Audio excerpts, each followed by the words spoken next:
5S, le mouvement 5 étoiles, il y a quelques années. Alors, partons du principe, malheureusement, que ces discussions n'auront même pas lieu. Qu'est-ce qu'on fait? Avant de vous dire ce que je vais faire, je voudrais vous délivrer ici 2 éléments d'appréciation fondamentaux supplémentaires que je n'ai pas vus ou que je n'ai jamais vu en fait développer pour l'instant. Le premier élément d'appréciation porte sur l'exercice du pouvoir de M. Macron et de Mme Le Pen. Il se trouve que personne ne sait comment Mme Le Pen, si elle était élue, exercerait effectivement le pouvoir. Bien sûr, je n'ignore pas, je lis et je vois tous ceux qui nous annoncent le pire. Tous ceux qui nous annoncent avec des sous-entendus et des trémolos dans la voix, et sur la base de suppositions que ce serait une horreur. En fait, ça me fait penser au Project Fear, le projet de la peur, qui était devenu en définitive le seul argument des anti-Brexit au Royaume-Uni. On est donc censé avoir extrêmement peur, et bien sûr, certains vont jusqu'à donner quelques éléments de programme, mais j'ai dit justement que ces éléments de programme auraient peut-être pu être débattus par M. Mélenchon, et puis je reviendrai ensuite tout à l'heure sur ces éléments. Mais on ne sait pas comment Mme Le Pen serait au pouvoir. En revanche, on sait comment M. Macron est au pouvoir. Comme je le rappelais tout à l'heure, il a été au pouvoir et il a exercé le pouvoir d'une façon totalement personnelle, autocratique, tyrannique, brutale et même violente, en ayant eu le soin de détruire méticuleusement tous les contre-pouvoirs qui pouvaient freiner son action ou la contrarier. L'Assemblée nationale a été mise au pas. Le Conseil constitutionnel avec M. Fabius a été mis au pas. Le Conseil d'État a été mis au pas. Le Conseil supérieur de l'audiovisuel, devenu l'ARCOM, a été mis au pas. La commission des sondages a été mise au pas. Ils sont tous à sa botte. Macron s'est également assuré le soutien massif, scandaleux, de la quasi-totalité des grands médias du pays, notamment en s'assurant la complicité des éditorialistes que l'on voit en boucle, et notamment en augmentant de façon claire les dotations financières de l'État aux journaux. Ça s'appelle, c'est très proche en tout cas, d'un vice de consentement ou de l'achat d'un journal. En bref, et je le dis ici avec toute la gravité nécessaire, si Macron était réélu pour 5 ans, ça serait pour son 2e et obligatoirement dernier mandat d'après la Constitution, puisque d'après la Constitution, il ne peut faire que 2 mandats successifs, à moins qu'il ne viole la Constitution. Mais a priori, ce serait son 2e et dernier mandat. Mais est-ce que vous imaginez ce que ça serait? Il serait en roue libre pendant 5 ans, ayant déjà asservi tous les contre-pouvoirs, auréolé d'une réélection et compte tenu de sa personnalité, de ses troubles psychologiques évidents, Macron serait capable de tout. Je dis bien de tout, sans que personne ne puisse s'y opposer. Il serait, par exemple, capable de brader nos intérêts nationaux, de céder notre siège permanent au Conseil de sécurité de l'Organisation des Nations Unies. Il serait capable de donner notre force de frappe à l'Allemagne, de déclarer la guerre à la Russie, de vendre des joyaux de notre patrimoine national à des États étrangers, de dilapider les caisses de l'État pour le plus grand profit de ses amis banquiers ou de ses amis des cabinets de conseil. Cette France qu'il déteste, il serait même capable de la démanteler et de la détruire toujours plus. Il a déjà largement commencé de le faire avec les grands corps administratifs de l'État, les inspections ministérielles, le corps préfectoral, le corps diplomatique, l'ENA, etc., les grands services publics, les hôpitaux, la SNCF... Bon, alors je vais arrêter là. C'était juste pour vous montrer l'extrait, comme j'ai pour habitude. Aujourd'hui, nous sommes donc le 17 avril 2022. Merci à tous pour votre fidélité. Je reviens là sur la dernière vidéo de Monsieur Asselineau, encore une fois. Pourquoi? Parce que en fait, d'aucuns ne mesurent pas la période que nous traversons, qui est une période très très forte historiquement. Vous voyez, aussi bien ce qui concerne la politique française, la politique africaine et surtout la politique internationale, en gros, avec ce qui se passe en Ukraine, le travail formidable qu'est en train de faire monsieur Vladimir Poutine, qui est en train de faire ce que j'appelle, moi, il fait une mise à jour j'allais dire, logiciel international au point de vue géopolitique, mais en tout cas, l'horloge étant bloquée à l'heure du XXe siècle, lui, le travail qu'il est en train de faire, c'est qu'il est en train de mettre l'horloge à l'heure du XXIe siècle. Comprenne qui peut, comprenne qui veut. Alors, pour dire quoi? Pour dire que, en fait, Monsieur Asselineau, bon, j'ai dit, j'ai vu ses limites. Hein. Maintenant, il se trouve que je lui accorde du crédit par rapport à son intégrité morale. Mais cela dit, je vois que ses limites font qu'il ne peut pas dire que, en réalité, le 10 avril 2022, Monsieur Emmanuel Macron a été battu. C'est clair et net pour moi. C'est-à-dire que au premier tour de l'élection qui a eu lieu là récemment, eh ben, c'est plutôt M. Mélenchon et Mme Le Pen qui seraient qualifiés pour le second tour. Et non pas M. Macron et Mme Le Pen. C'est du bidon, c'est du trucage. C'est clair pour moi. Vous voyez, maintenant il se trouve que moi, je n'ai pas assez de moyens. Donc la propagande nationale fait que je suis dans une situation de 0,0000, je ne sais pas combien de pourcent, 1 pour atteindre quelques personnes. Vous voyez, hein, les 5000 abonnés que j'ai, par exemple. Bon, cela dit, moi j'ai dit qu'il faut garder les images, parce que l'histoire a toujours été ainsi, puisque quand on est en avance, eh ben, comme on bouscule les habitudes, eh bien, bien entendu, les gens ne peuvent pas accepter justement ce bouleversement-là. Ils ne peuvent pas accepter cette réalité. C'est avec le recul qu'ils finissent par donner raison à celui-là même qui était en avance. Là, pour le coup, je suis désolé, je peux me permettre de le dire. Je ne suis pas le seul, mais je remarque qu'on n'est pas très nombreux. Vous voyez? Ou alors, des gens qui n'osent pas le dire, alors qu'ils le savent. C'est-à-dire qu'on a eu des résultats à travers toute la France, toutes les régions de France, toutes les contrées de France, toutes les communes, tous les départements, que dire encore, toutes les agglomérations où très souvent, monsieur Mélenchon, Jean-Luc Mélenchon est arrivé en tête, brillamment en tête.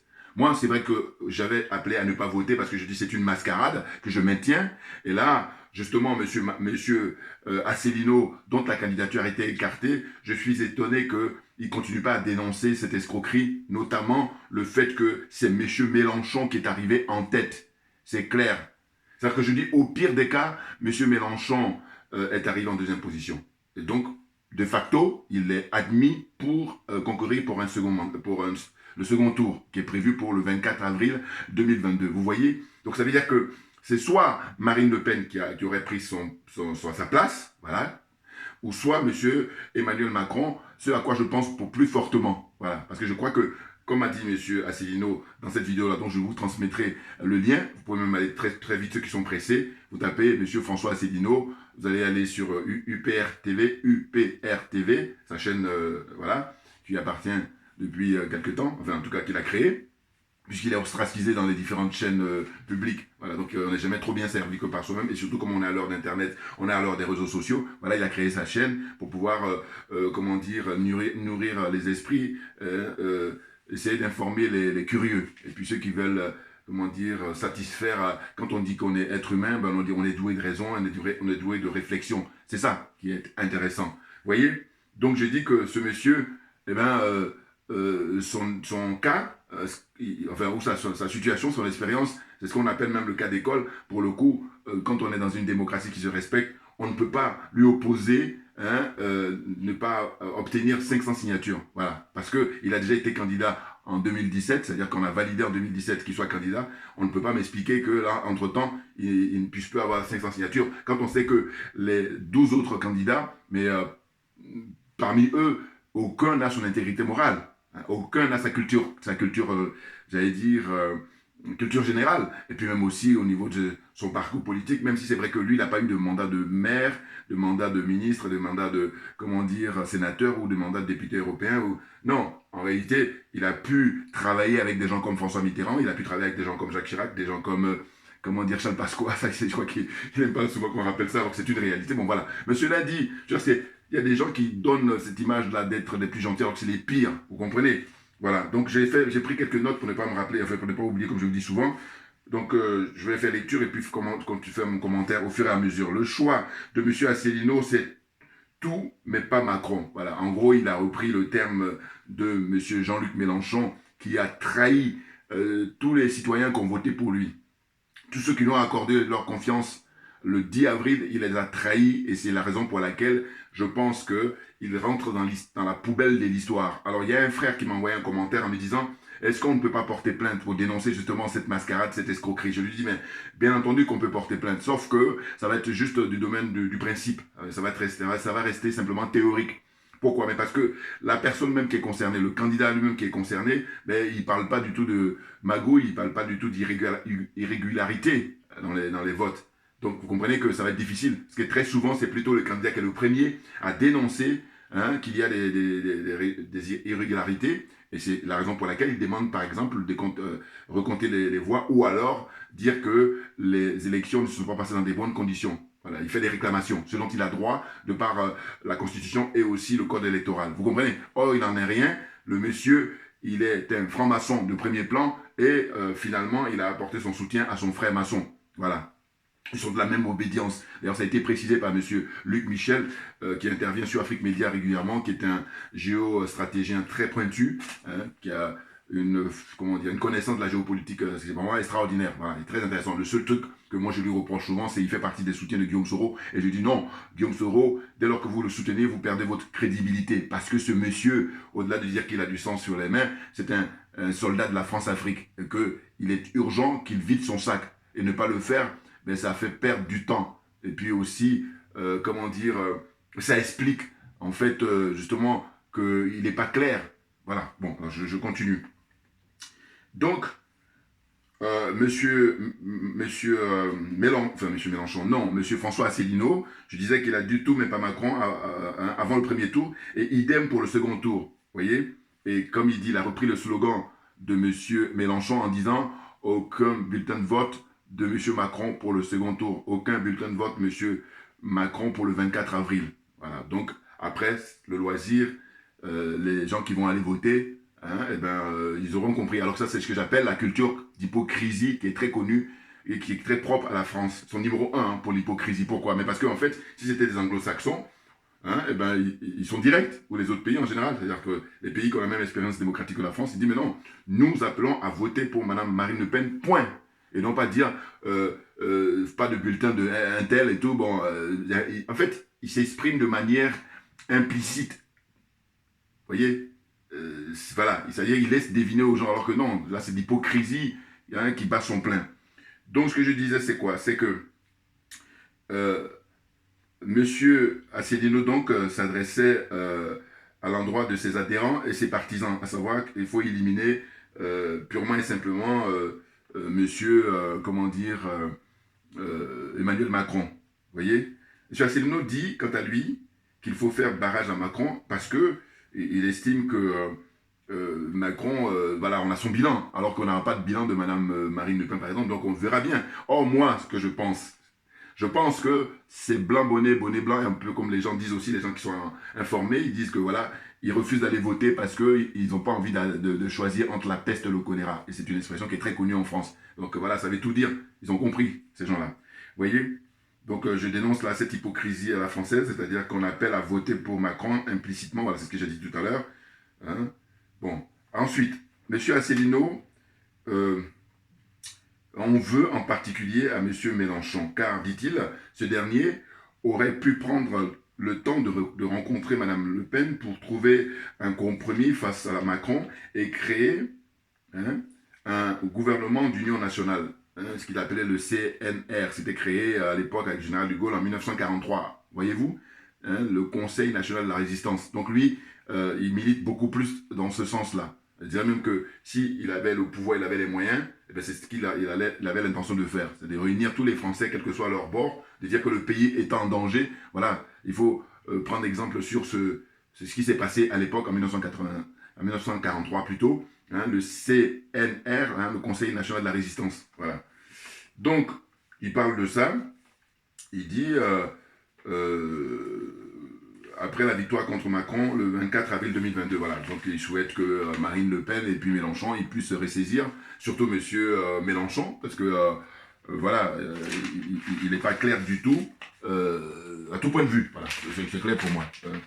Excusez-moi. Donc, ce que je pourrais dire pour la suite, je suis très surpris que monsieur François Asselineau ne se rende pas compte qu'il prêche dans le désert, puisque tous les hommes et femmes politiques français sont soumis à l'oligarchie à de très très rares exceptions. Alors, il y a quelqu'un aussi qui m'a envoyé un commentaire en disant oui, c'est pas normal que vous traitiez, comment dire, les Français de, comment il dit ça voilà, je dis souvent que, en fait, ils n'ont pas une conscience politique. Mais en réalité, je ne dis pas que tous les Français n'ont pas une conscience politique, je dis que la plupart n'ont pas une conscience politique. Et vous regardez le contenu des débats. Quand il y a des débats entre les hommes politiques, de quoi ils parlent des futilités, ils ne vont pas à l'essentiel.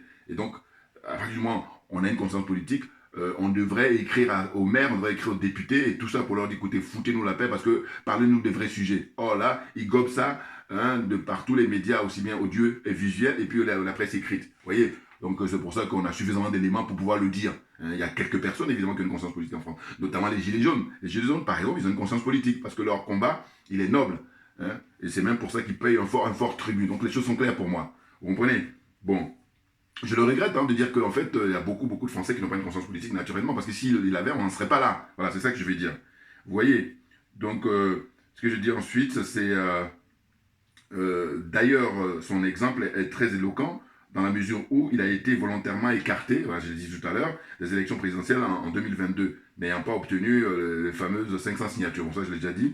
Alors, pourquoi est-il étonné hein, de l'attitude de Mélenchon? Voilà, je me pose la question. Quand on sait que à quelle obédience il appartient, voilà, depuis qu'il fait de la politique et peut-être même avant, voilà, parce que Mélenchon, sachez-le, son père était franc-maçon, donc lui, il est dans la continuité, tout naturellement. Pourquoi il n'y a pas de commission d'enquête suite aux répressions des Gilets jaunes? Voilà. En fait, la question que je pose, c'est de dire que, normalement, monsieur Asselineau, au lieu de constater que là, c'est l'oligarchie qui pilote tout, eh ben, il va s'acharner sur M. Macron, alors que moi, non, je ne m'acharne pas sur M. Macron, parce que je dis que M. Macron est un soldat, il ne fait que œuvrer pour les cahiers de charge de l'oligarchie. Ils lui disent, voilà ce que tu vas faire, et lui ne fait qu'appliquer, c'est tout. Voilà, c'est la raison pour laquelle je donne des exemples en disant hein, que, par exemple, avec ce qui s'est passé avec les Gilets jaunes, il n'a pas eu, alors qu'il devrait y avoir une enquête, hein, il devrait y avoir une commission d'enquête, voilà, suite aux répressions concernant dont ont été victimes les Gilets jaunes.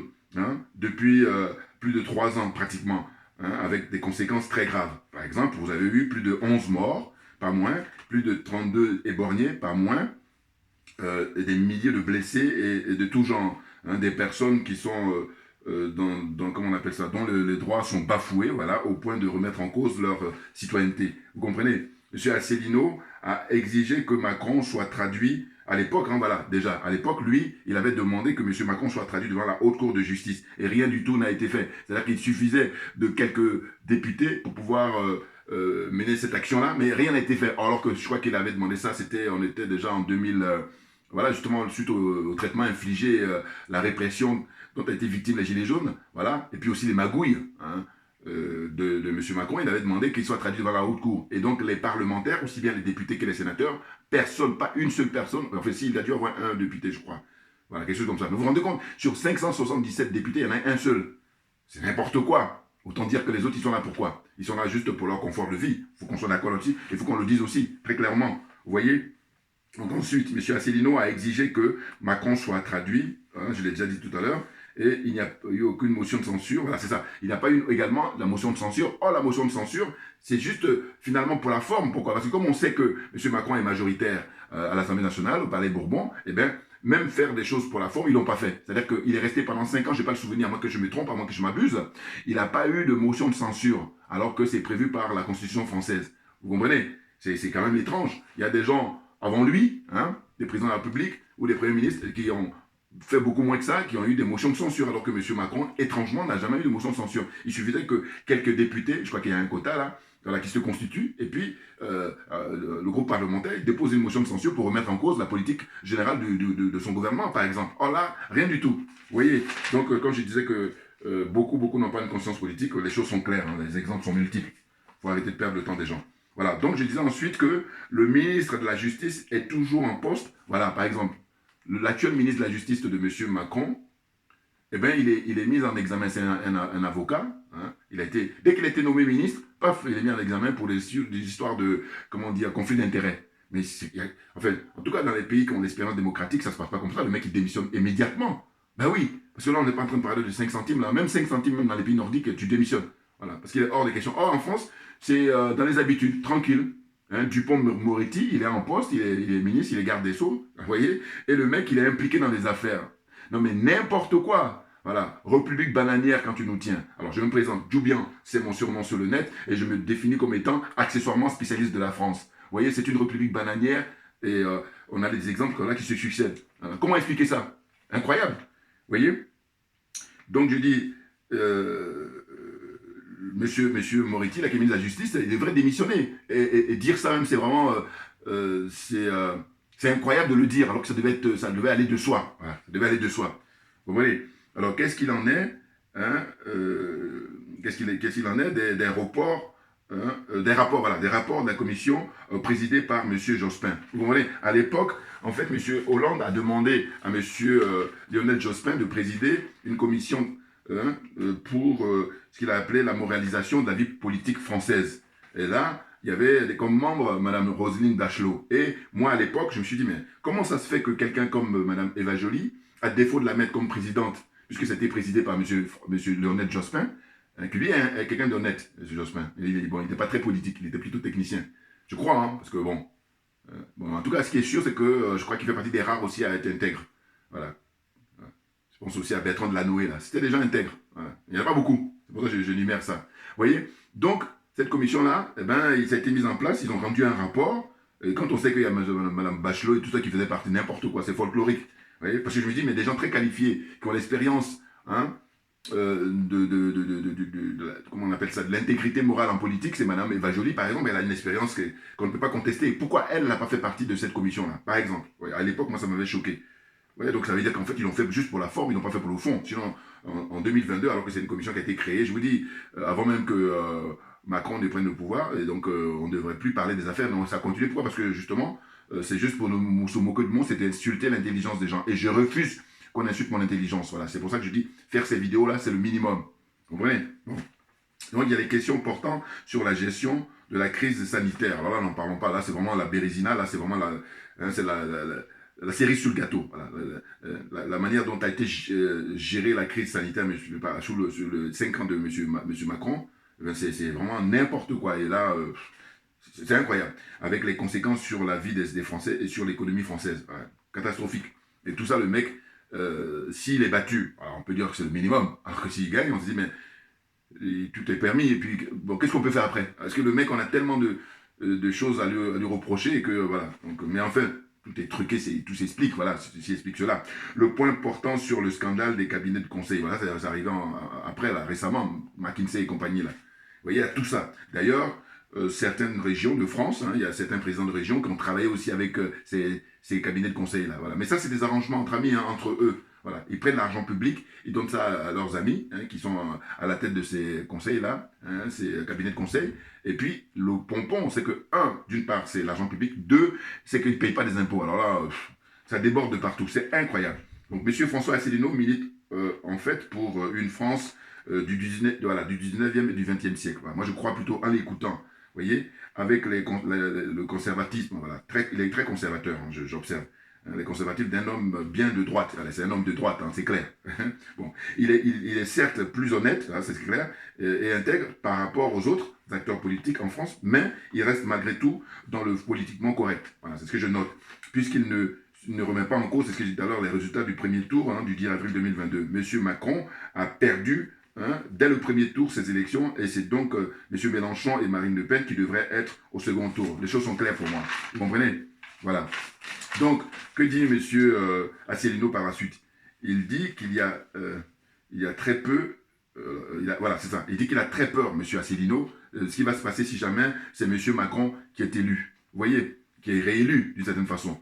Ce qui va arriver à la France en cas de réélection de M. Macron pour un second mandat. Il dit que ce dernier risque de donner l'indépendance à la Nouvelle-Calédonie. Voilà. Alors que ça, je trouve que c'est une insulte aux indépendantistes de la Nouvelle-Calédonie. Pourquoi? Parce que la liberté s'arrache, ils se battent au quotidien pour pouvoir obtenir leur indépendance. Et c'est pas la France par générosité qu'ils donnent, sinon ça se saurait. Regardez, il y a plein d'exemples là en ce qui concerne les pays d'Afrique. Voilà, donc il faut arrêter à ce niveau-là. Autant j'aime beaucoup l'écouter, mais là, quand on arrive là, je vois ses limites. Voilà, c'est un conservateur, voilà. Et il y en a qui vont dire, oui, mais je le savais, mais seulement je dis, moi j'aime bien comparer les gens. Je dis que par rapport dans la classe politique française, il est le plus honnête, le plus intègre. Voilà. Cela dit, voilà, comment dire, le naturel revient au galop et je crois que c'est même pour ça qu'il avait dit que, par exemple, quelqu'un comme Poutou n'est pas sa tasse de thé. Pourquoi? Parce que Poutou, voilà, avec son esprit de gauche, il était beaucoup plus progressiste en demandant que ceux qui veulent prendre leur indépendance. Bon, cela dit, il est dans la combine, hein, les choses sont claires. C'est pas même pour ça qu'il a été encore... ils ont fait le casting, il a intégré le casting même au tout dernier moment. Oui, parce que lui, à la veille, il n'avait même pas ses 500 signatures. C'est pour ça que, quand on dit qu'on est étonné, là encore, c'est peu que de le dire. Vous comprenez? Parce que par rapport à M. François Asselineau, par exemple. Donc, je disais... lui, il pense que s'il y a la réaction de M. Macron, ainsi que voilà, il va permettre l'indépendance de toutes les autres îles. Hein, les îles là, comme, je sais pas moi, Mayotte, comme, comment dire, la Nouvelle-Calédonie, j'ai déjà dit, la Martinique, la Guadeloupe, la Guyane, enfin la Réunion et tout ça. Voilà, lui, il a peur de ça. Enfin, il craint beaucoup M. Asselineau à ce niveau-là. C'est pour ça qu'il appelle à faire battre, comment dire, Monsieur Macron, alors que j'ai dit que ce soit Macron ou que ce soit Mme Marine Le Pen, ça va être la même chose. L'oligarchie a déjà son agenda qui est déjà chargé, qui est déjà prêt. Hein, voilà, il n'y aura aucun changement. Voilà, elle ne pourra pas faire mieux. Voilà, donc les choses sont claires. Et donc je suis surpris que quelqu'un comme lui, surtout dans cette situation-là, voilà, c'est la limite qu'il a. Hein. Ainsi, il minimise la volonté des peuples à disposer d'eux-mêmes. Voilà, ça je l'ai dit, et je l'encourage d'ailleurs. Suivant les déclarations de la Charte des Nations Unies. Voilà. C'est-à-dire que la Charte des Nations Unies, là aussi pareil, c'est une escroquerie qui existe depuis la Seconde Guerre. Hein. Ils ont mis ça en place avec les gens de l'OTAN, là, les États-Unis, la France, l'Angleterre, le Canada, patati patata, voilà, etc. Et bien ça, c'est pour se faire plaisir. Ils instrumentalisent tout le fonctionnement de la géopolitique pour, comment dire, agir pour leurs propres intérêts. C'est pas pour l'intérêt des autres pays. Hein. Voilà. Maintenant, on a compris, puisque c'est même pour ça que je dis, monsieur Vladimir Poutine, ce qu'il est en train de faire comme travail, il est en train de mettre les choses à leur place, de mettre les pendules à l'heure. Voilà, vous comprenez? C'est la raison pour laquelle il faut le soutenir à mort, c'est clair. Voilà. Qu'est-ce que je pourrais dire encore? Je dis, je l'encourage, voilà, j'encourage monsieur François Asselineau très vite à lire, si ce n'est déjà fait, ou à relire le discours sur le colonialisme de l'illustre Aimé Césaire, publié pour la première fois, je crois que c'était en 1956, voilà, en tout cas c'était au XXe siècle. Là on est au XXIe, mais c'est toujours d'actualité. Hein. Nous sommes au XXIe siècle et plus que jamais il est d'actualité le discours sur le colonialisme écrit par, comment dire, monsieur Aimé Césaire. Hein. Je vous dis, moi c'est mon père au niveau de la culture, au niveau de, comment dire, l'intellect, voilà. C'est extraordinaire. Enfin, il y a certains frères et sœurs qui se reconnaîtront, à savoir que ces derniers reprennent les habitudes françaises, surtout dans, de l'oligarchie, qui consiste à ne pas reconnaître le talent et le potentiel des uns et des autres, mais plutôt de le cacher et profiter de l'énergie et des connaissances d'autrui pour en profiter eux-mêmes. Alors, je ne sais pas si je me fais comprendre, que j'ai observé qu'il y a des frères là, frères et sœurs, qui finalement, comme je dis que l'aliénation, ça dépend des degrés, hein, le complexe, ça dépend des degrés, voilà, et puis la corruption, c'est pareil, voilà. Il y en a qui le sont plus ou moins. Bon, eh bien, le constat que je fais, il y a des frères là, avec les rapports que nous avons, eh bien, ils savent, comment dire, quel est le génie, quelle est l'énergie de chacun, et puis qu'est-ce qu'ils vont faire? Ils vont faire la pratique française, c'est-à-dire que je sais ce que tu vaux, eh bien, je ne vais pas te le faire savoir. En revanche, je vais te le piquer, et puis je vais pouvoir l'utiliser à ma faveur. Voilà. Et c'est ce que ces frères-là, je ne dirai pas les noms, mais ils vont se reconnaître. N'importe quoi. Bouah, on est bon, on détecte tout. Ah oui, oui, oui. Puis c'est dommage, parce que je dis que moi, c'est vrai que je vis en France, comme je dis souvent, sauf que j'ai un esprit anglo-saxon, je suis pragmatique. Si t'es bon, je dis, voilà, moi je compose avec toi. Voilà. Puis je m'embarrasse pas. Alors que l'esprit français, c'est pas ça. C'est que t'es bon, on va te faire croire que t'es mauvais, mais au fond, on va récupérer tout ce que tu sais. Tout ce que tu sais faire, ton expérience. Voilà. Et puis maintenant, on fait le malin. Voilà. Et je vous dis, je parle en connaissance de cause. Donc, pour terminer, il faut bien comprendre que Monsieur Mélenchon, non, en fait, Monsieur Macron, enfin Monsieur Macron, alors, excusez-moi, en tout cas, je voulais dire Monsieur François Asselineau, voilà, François Asselineau, ce qu'il redoute le plus, il a peur que la France, ben, avec Macron pour un second mandat, c'est terminé pour la France selon lui. Mais pourquoi? Voilà les exemples qu'il donne dans la vidéo qu'il a faite, hein, sa dernière vidéo, il parle de mesures réversibles, d'une part, en ce qui concerne le programme de Madame Marine Le Pen, et puis en ce qui concerne le programme de Monsieur Emmanuel Macron, il parle de mesures irréversibles. C'est-à-dire que pour lui, avec Marine Le Pen, on peut toujours revenir, puisque c'est des mesures réversibles. On peut revenir là-dessus. Mais par contre, les décisions que peut prendre ou qu'a pris monsieur, comment dire, monsieur Emmanuel Macron, eh bien, irréversible, on ne pourra pas revenir là-dessus. L'exemple même qui est le plus fort pour lui, c'est par exemple le fait que la France va perdre son siège de membre permanent au Conseil de sécurité de l'ONU. Voilà, sachant qu'à l'ONU, vous avez 5 pays qui sont, comment dire, qui détiennent les droits de veto et qui sont membres permanents. Voilà, c'est par exemple la Chine, la Russie, la France, l'Angleterre et les États-Unis. Voilà, ce sont ces 5-là. Et quand je dis, ça, ce sont les acteurs principaux. Tout le reste, vous avez des figurants et puis vous avez des silhouettes en ce qui concerne les pays africains, par exemple. Vous voyez, ce sont des silhouettes, ça. Voilà. Hein, les acteurs principaux, ils sont 5. Après, les autres sont des figurants. Bon, maintenant, ce qu'il faut comprendre, c'est que moi, et puis je ne suis pas le seul, mais en tout cas, je pense profondément que, évidemment, que la France, la place qu'elle a au Conseil de sécurité, elle le doit aux pays africains. Ça a été déjà démontré, notamment même par notre illustre Thomas Isidore Sankara, le capitaine Thomas Sankara. Il avait prononcé des discours là-dessus, très très forts, hein, pour dénoncer ça justement, en disant que comment se fait-il que tous les pays africains, à l'unisson, votent pour un seul pays, en l'occurrence la France. Et la France, justement, à travers ses bases militaires, à travers le franc CFA, ben, maintient, ce que je dis, j'utilise l'expression, la France a confisqué. Vous vous rendez compte, hein, au XXIe siècle, la France a confisqué la liberté des pays africains. Et nous nous battons justement pour défaire ça, voilà, pour sortir de cette emprise, pour sortir de cette servitude volontaire. Les choses sont claires, vous comprenez? Donc, je vous dis, ça le tient à cœur. Et pour lui, il dit qu'il faut se battre pour ne pas que, comment dire, Monsieur Macron obtienne un deuxième mandat. Alors que, pareil, Marine Le Pen, quand elle va venir, puisque l'agenda il est fixé par l'oligarchie, elle fera pareil que Monsieur Macron. Voilà, c'est clair. Oui, il n'y a pas de doute possible. Ceux qui n'ont pas compris, qui font enfin, dans un espoir comme ça, bidon, enfin, je ne sais pas. Mais de toute façon, ce qui est intéressant, c'est qu'il y a beaucoup de gens, quand on les interroge, pour le second tour, ils disent non, il est hors des questions d'aller faire le choix entre la peste et le choléra. Voilà, c'est clair. Et puis moi, je dis plutôt, je ne vais pas participer à la mascarade, parce que les dés sont pipés, hein, aucune transparence. Et d'ailleurs, monsieur Mélenchon, c'est lui qui devait être au second tour, mais il n'avait pas envie, parce qu'il est dans la combine, et c'est pour ça qu'on en a là. Voilà. C'est plutôt M. Macron qui a piqué la place de M. Mélenchon. Les choses sont claires pour moi. Deuxième point, il parle de l'indépendance, les indépendances des différentes îles. Hein, je citais tout à l'heure la Nouvelle-Calédonie, la Réunion, la Guadeloupe, la Martinique, la Guyane et tout ça. On a la peur que si Macron... Alors j'ai dit, mais ça c'est faire injure aux ressortissants de ces îles-là et de ces pays, notamment les pays africains. Il n'osait pas nous parler des pays africains alors que je suis sûr au fond de lui-même, il pense ça profondément. Mais bien entendu. Mais ça, j'ai dit, j'ai toujours su. Hein. Je vous dis que quand je dis que je le suis, M. Asselineau, c'est simplement quand je fais la comparaison, je dis que lui, eh ben, il n'est pas sans foi ni loi, ce qui est le cas des autres. Voilà, les 12 autres, ils sont sans foi ni loi, parce que tout est décidé par l'oligarchie. Alors que lui, bon, il a une certaine morale, il y a des bases comme ça avec qui on peut discuter. Et d'ailleurs, même moi j'ai dit, écoutez, c'est très intéressant de l'observer, de suivre lui son expérience. Parce que lui, qu'est-ce qu'il dit? Il dit simplement qu'il veut que son pays regagne son indépendance, son pays regagne surtout sa souveraineté. Mais nous, qui sommes des panafricains, ce qu'on dit depuis toujours, notre combat qu'on mène, c'est on veut que tous les pays là, surtout les 15 pays de la zone, regardez, là derrière moi avec le panneau, c'est la zone CFA, la zone des aliénés, la zone des complexés, des corrompus, mais puissent obtenir leur indépendance enfin, puissent obtenir leur souveraineté enfin. Et là, c'est le Mali, hein, à travers ses dignes fils, hein, notamment le président, son excellence Assimi Goïta, le colonel, hein, ben, ils sont en train de faire un travail vraiment très sérieux avec les autres colonels qui sont avec lui, ses camarades de lutte, et puis le premier ministre, hein, Choguel Maïga, et le ministre des Affaires étrangères, et tout ça. Voilà, c'est vraiment des gens de qualité, c'est des gens intègres.